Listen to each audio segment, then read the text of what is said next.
I rode a hot air balloon, plunging straight down from a waterfall thousands of meters high.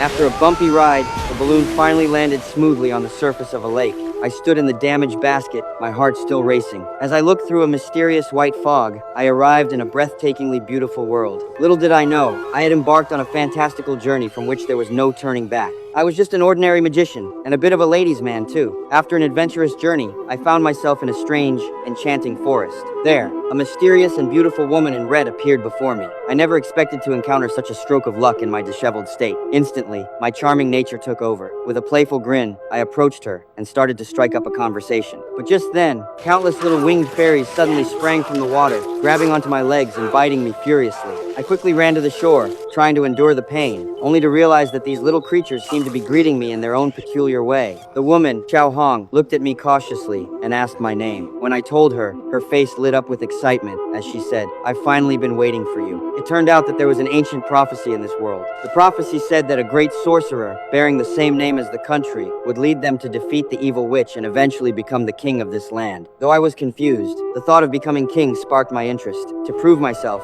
I casually conjured a white dove, leaving Xiao Hong, who didn't know magic, completely in awe and admiration. Later that night, I performed another little trick, gifted her a music box, and used a few simple words of sweet talk to capture her heart. After spending the night together, hand in hand, we walked down a path lined with sunflowers. Just then, we saw a winged monkey tangled in vines. I went forward to help it, but the monkey said, "There's a lion behind you." In that moment, the lion lunged at me. In the face of danger, I threw out a magic prop, scaring the lion away.